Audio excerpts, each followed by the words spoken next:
नमस्कार, आप देख रहे हैं सिटी पोस्ट लाइव। मैं हूं सृष्टि राज। आज हम आपको बिहार के सरकारी इंजीनियरों और ठेकेदारों के उस अद्भुत, अकल्पनीय और जादुई चमत्कार की कहानी दिखाने जा रहे हैं, जिसे देखकर आधुनिक विज्ञान भी अपना सिर पीट लेगा। जी हाँ, अजूबों का देश कहा जाने वाला हमारा बिहार अब एक और नया कीर्तिमान रच चुका है। आपने अलादीन का चिराग सुना होगा, जो रात भर में महल खड़ा कर देता है, लेकिन मोतिहारी में पथ निर्माण विभाग के इंजीनियरों के पास एक ऐसी जिन है जो रात में करोड़ों की ढलाई करता है और सुबह होते ही उसमें सुखाड़ के खेत जैसी दरारें पैदा हो जाती है। जी हाँ, आइए जानते हैं इस अद्भुत, अकल्पनीय ये जो जादू हुआ है, इसके बारे में विस्तार से हमारे सहयोगी मुस्कान से। मुस्कान, रात के अंधेरे में ही ढलाई का यह खेल क्यों खेला गया और क्या यह चोरी छुपाने की सोची समझी साजिश थी? बिल्कुल, ये कोई इत्तेफाक नहीं है बल्कि एक सोची समझी रणनीति है। और आप भी सुनती हैं कि बिहार में ये पुल गिर गया, ये धंस गया, ये रोड खराब हो गया, तो इंजीनियर्स हमारे यहाँ के जिन मतलब वही है, चिराग वाले जिन हैं। दिन के उजाले में जब आम जनता, स्थानीय दुकानदार और मीडिया की नज़र होती है, तब जो घटिया मटेरियल का इस्तेमाल करना मुश्किल होता है कि हम, क्योंकि फिर पकड़ा जाइएगा, कोई ना कोई दिमाग तो लगा लेगा कि आप क्या मिला रहे हैं। सीमेंट की जगह सिर्फ बालू मिलाना, बिना सही रेशो के गिट्टी डालना, दिन में पकड़े जाने का डर रहता है। इसलिए ठेकेदार और इंजीनियर की मिली भगत देखिए कितना मजेदार है कि नाइट शिफ्ट कर रहे हैं। नाइट शिफ्ट आप कितना परेशान होती हैं कि भाई नाइट शिफ्ट करना पड़ेगा, दिन में काम करके खत्म, लेकिन बेचारे हमारे लिए ये नाइट शिफ्ट कर रहे हैं कि रात के अंधेरे में आनंद फानंद में काम निपटाया गया है, ताकि सुबह तक मसाला सूख जाए, किसी को पता ना चले। लेकिन अब प्रकृति ने और घटिया निर्माण की हकीकत सुबह होते ही झूठ की दीवार के बीच को फाड़ दिया है। बिल्कुल, आप तस्वीर देख सकते हैं, बीच में से फटा हुआ है। रात में बनाया होगा, सुबह तक दरार आ गया उसमें। तो उसका मतलब सुबह दरारें पड़ते ही उस पर सीमेंट का लेप क्यों लगा दिया गया? तो फिर ना पकड़ाइएगा आप कि क्या किए हैं। तो आप समझिए कि ये सिर्फ प्रयास नहीं है, बल्कि सीधे सीधे जनता और सरकार की आंखों में धूल झोंकने का आपराधिक कृत्य है। अब सोचिए कि इन लोग पे कोई एक्शन नहीं हो रहा है। अगर एक्शन होता तो इतना हिम्मत होता ये सब करने का। अभी पुल गिर रहा है, मुझे लगता है अभी तक तो 6-7 पुल तो आप देख चुकी होंगी। विक्रमशिला इसका सबसे बड़ा। भाई कितना पुल गिरेगा, मतलब बिहार मजाक बन गया है। ये इंजीनियर्स कहाँ से आ रहे हैं, कौन सी कंपनी है, कौन टेंडर दे रहा है, ये ही नहीं समझ में आ रहा है। किसको टेंडर दिया जा रहा है, किसका फायदा हो रहा है, कौन अधिकारी है, कौन मंत्री है इसके पीछे। ऊपर से फिट फाट भीतर से मोकामा घाट वाली कहावत है, यहाँ बिल्कुल सटीक बैठती है कि जब सुबह स्थानीय लोगों ने नाले का कलेजा फटा हुआ देखा तो हंगामा शुरू किया। तो ठेकेदार ने अपनी गलती सुधारने की बजाय चोरी को छुपाने के लिए तुरंत मजदूरों को भेजा। एक गहरी दरार को अंदर सीमेंट में पतला घोल और लेप लगाकर उसे ढकने की कोशिश की गई। ये दिखाता है कि ठेकेदार को कानून का कोई डर नहीं है। उसे पता है कि एक बार सतह चिकनी दिख जाए तो कागज पे फाइल पास करके पैसा उठा लिया जाएगा।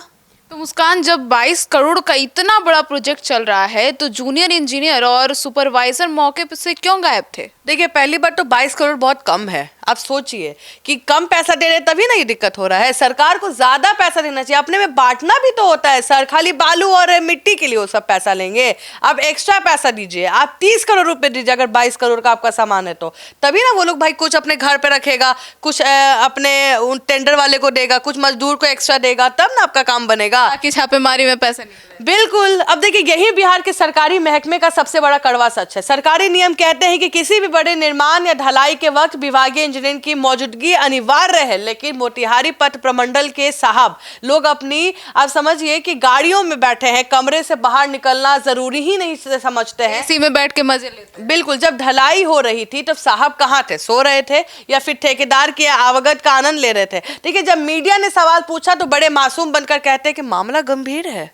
अब सोचिए, अरे साहब वो तो हमें भी पता है मामला गंभीर है। अब आपकी नाक के नीचे करोड़ों की डकैती हो रही है, तब आपको आंखें मतलब खुली नहीं? क्या आपको नहीं पता था कि आप जिसको टेंडर दिए वो क्या करता है? आपको नहीं पता था ये रातों रात बना है, दिन में क्यों नहीं बना? आपको नहीं पता था कौन सा मटेरियल लग रहा है? कोई भी सृष्टि टेंडर मिलता है ना, उसमें आपको मटेरियल का नाम, क्वालिटी, क्वांटिटी सब लिखना होता है। उस हिसाब से आपका बजट बनता है और सरकार वो अप्रूव करती है।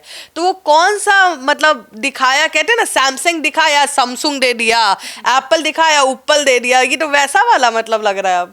तो मुस्कान, ऐसे में ये जो बिहार में लगातार पुल गिर रहे हैं, सड़कें धंस रही है, तो क्या मोतिहारी का ये जो मामला ये भ्रष्टाचार के मॉडल का अगला हिस्सा है? बिल्कुल है, ये उसी सिलसिले की एक और कड़ी है।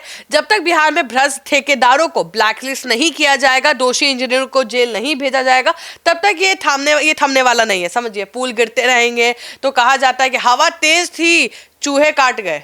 चूहे काट गए पुल को?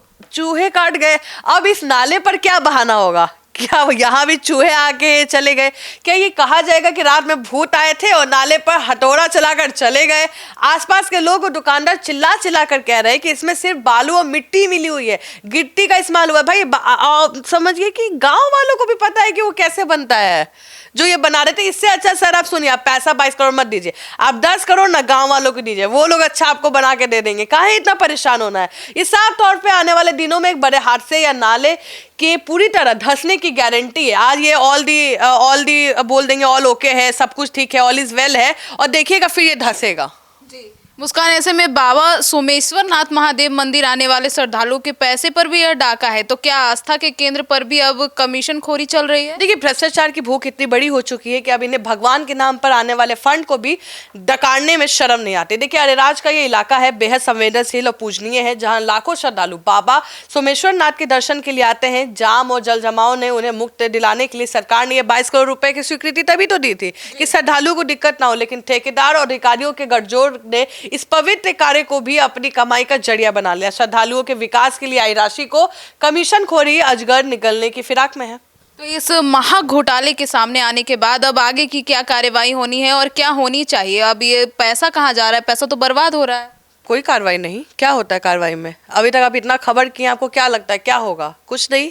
कभी देखा जा रहा है इसके पीछे कौन है, फिर से उन्हीं को दे दिया जाएगा। सर आप फिर बना के दे दीजिए। देखिए, ये केवल कागजी खाना फूटती है, स्पष्टीकरण से काम नहीं चलने वाला है। इस मामले में तुरंत 3 बड़े कदम उठाने की बहुत जरूरत है। सबसे पहले इस पूरे 22 करोड़ के प्रोजेक्ट को किसी स्वतंत्र एजेंसी या उच्च स्थायी टीम को ये सूक्ष्म जांच करवाने के लिए दिया जाए। दूसरा, इस भ्रष्ट ठेकेदार को तुरंत ब्लैकलिस्ट करते हुए उसके सारे भुगतानों को रोका जाए, और साथ ही जो लेप लगाया गया है उसे तोड़कर दोबारा सही गुणवत्ता के साथ ढलाई हो। और तीसरा, आपको बता दें, और जो एयर कंडीशन कमरे में बैठकर सिर्फ फाइलों पे दस्तखत करते हैं लापरवाही जूनियर इंजीनियर, इन पे भी कहीं ना कहीं अब इनको सस्पेंड किया जाए, इन पे कार्रवाई किया जाए। क्योंकि जब तक ऐसे लोग ऑफिस में बैठ के साइन मारेंगे, पैसा लेंगे, तब तक तो ये चीज दिखेगा ही दिखेगा।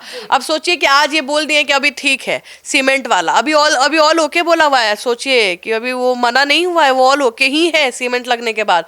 अब वो 2 दिन बाद कोई आदमी वहां से गुजरेगा, या बहुत लोग श्रद्धालु तो भाई लंबे साथ में गुट में जाते हैं, अगर वो घटेगा या कहीं लोग गिरेंगे, किसी को हर्ट होगा, तो उसकी जिम्मेदारी कौन लेगा? ठेकेदार तो नहीं लेगा। बोल देंगे कि चूहा उतर गया, बहुत ज्यादा हैवी मोटे लोग जा रहे थे, यही बोलेगा। तो मुझे लगता है कि ये तब तक खत्म नहीं होगा जब तक बड़े मगरमच्छ को नहीं पकड़ा जाएगा, उन इंजीनियर्स पे सस्पेंशन नहीं गिरेगी, ठेकेदारों को ब्लैकलिस्ट नहीं किया जाएगा, तब तक हम बिहारियों को ऐसा पुल और ऐसा कहीं ना कहीं दृश्य देखने को मिलेगा। और हमें भी अच्छा है कि हमारे लिए खबर बनते रहेगा। जी, तो सुना आपने देखा कि कैसे आपकी और हमारी गाढ़ी कमाई का पैसा जो टैक्स के रूप में सरकार को जाता है, उसे रात के अंधेरे में नाले के अंदर बहा दिया जाता है। मोतिहारी पथ प्रमंडल के अधिकारियों को अब इसका पाई का हिसाब देना होगा। अगर पहली ही बारिश में यह नाला ताश के पत्तों की तरह ढह गया या फिर बह गया, तो इसकी जिम्मेदारी किसकी होगी? क्या फिर से जांच कमेटी की फाइलों के पीछे असली गुनाहगार छुप जाएगा? आपकी क्या राय है इस मामले को लेकर जरूर बताइएगा, और आप कितनी सहमति रखते हैं हमारी सहयोगी मुस्कान की बातों से? अपनी राय बताना बिल्कुल ना भूलें। धन्यवाद।